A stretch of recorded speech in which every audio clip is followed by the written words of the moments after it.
Lo que Morena debe a Yunes. Suena casi a título de novela política, pero es un capítulo real de nuestra historia reciente. Y es que en política hay frases que se vuelven virales y luego están las que se clavan como un gancho de boxeo en la conversación pública. Este fin de semana, Gerardo Fernández Noroña dejó una de esas frases imposibles de olvidar. Viniéramos a decirles, no pudimos hacer las reformas. ¿Cómo? Pues es que nos faltaron votos. Y ya después ya nada más nos faltaba un voto. Y no lo tuvieron. Sí lo teníamos. ¿Y luego qué pasó? No, pues es que era Yunes y le dijimos que no estaba a la altura de nuestra vida. ¿Qué me hubieran dicho, compañeros, compañeras? No sea pendejo, mi amigo, ¿cómo dejó ir ese voto? Sí, así, con todas sus letras, y lo dijo defendiendo nada más y nada menos que la alianza que permitió aprobar la reforma judicial impulsada por Morena el año pasado. Una reforma que cambió la forma en que se eligen los jueces y cómo se imparte justicia en el país, pero que para salir adelante necesitó votos que vinieron de fuera del movimiento. Y ahí aparece un nombre que para muchos es casi impensable ver junto a Morena: Miguel Ángel Yunes Márquez. He determinado dar mi voto a favor del dictamen para crear un nuevo modelo de impartición de justicia.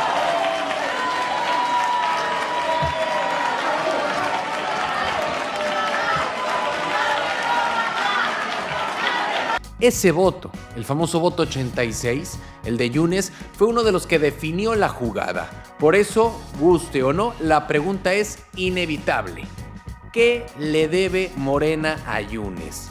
Noroña estaba en Tabasco en una asamblea informativa acompañado de senadores como José Sabino Herrera y Alejandra Arias Trevilla. Ahí recordó el momento clave en el que la reforma judicial estaba en la cuerda floja. Teníamos mayoría calificada en la Cámara de Diputados para hacer esos cambios a la Constitución, pero no la teníamos en la Cámara de Senadores.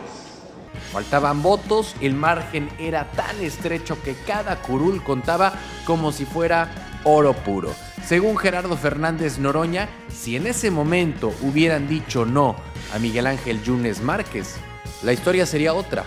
En sus palabras, hubieran pasado de estar celebrando reformas a estar dando explicaciones de por qué se dejaron ir una oportunidad histórica. Y la gente asegura se los habría reclamado.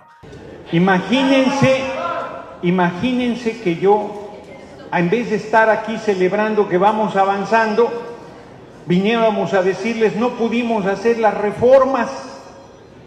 ¿Cómo? Pues es que nos faltaron votos. Y ya después ya nada más nos faltaba un voto. Y no lo tuvieron. Sí lo teníamos.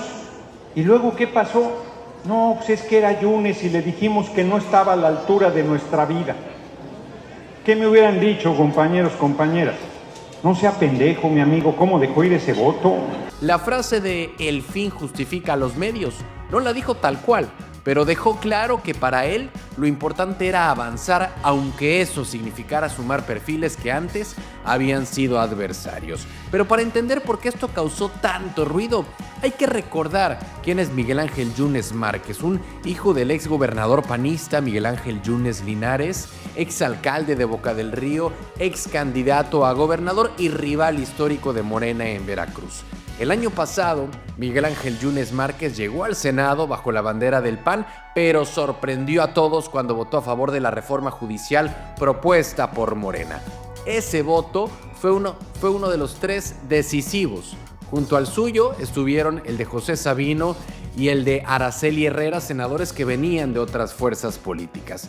El movimiento fue tan significativo que Miguel Ángel Yunes Márquez incluso intentó afiliarse a Morena. Y aquí entra otro capítulo polémico: la gobernadora de Veracruz, Rocío Nale, que frenó su registro. La gobernadora fue muy clara. Dijo que Yunes Márquez no representaba a los postulados de la Cuarta Transformación. En un comunicado firmado por la secretaria general de Morena en Veracruz, se afirmó que el partido no es refugio para quienes han ejercido abuso de poder o corrupción. Era un mensaje directo, era un mensaje cargado de historia política local, porque en Veracruz La familia Yunes no solo es conocida, es uno de los clanes políticos más influyentes y controvertidos del estado. Para muchos morenistas de base, pues el hecho de abrirles la puerta hubiera sido una contradicción al discurso de cambio, pero aún así, y pese a que no se le dio militancia, el voto de Yunes Márquez quedó registrado como clave para Morena en ese episodio legislativo. Y ahora, el acercamiento de Yunes Márquez a Morena encendió las alarmas en la oposición. Hubo señalamientos de que el partido oficialista lo estaba protegiendo de investigaciones en su contra, sobre todo una carpeta por presunto fraude y falsificación de documentos. Y aunque en noviembre del año pasado un juez tiró esa investigación, pues la narrativa de protección política ya había quedado flotando. Para la oposición, el voto de Yunes Márquez pues no fue gratis. Era un intercambio de favores disfrazado de coincidencia legislativa. Para Morena fue una jugada táctica necesaria. Y ahí es donde Gerardo Fernández Noroña parece decir: sí lo hicimos y lo volveríamos a hacer. Definitivamente la frase de Noroña, por fuerte que sonó, es una muestra clara de cómo en política las alianzas son más pragmáticas que ideológicas cuando se trata de reformas clave. Y no es la primera vez que ocurre en México. Hay que recordar la historia legislativa de nuestro país porque hay múltiples casos de opositores que se suman a proyectos de gobierno por conveniencia, por estrategia o por negociación. El propio Noroña comparó la situación con un escenario hipotético, porque llegó a preguntar que se imaginaran que no aceptaran el voto de Yunes y no aprobaran la reforma. ¿Qué le hubieran dicho? El mensaje implícito en política: hay que saber cuándo tragar sapos para conseguir resultados. Y aquí es donde la historia se pone interesante, porque por un lado tenemos a un partido que en Veracruz rechazó formalmente a Yunes Márquez como militante, defendiendo sus principios, pero por el otro, a nivel nacional, ese mismo partido se benefició directamente de su voto. Para la militancia, eso puede sonar contradictorio. Para los estrategas, pues fue un movimiento lógico el hecho de usar el voto cuando se necesita, pero no cargar con el costo político de afiliar a un adversario histórico.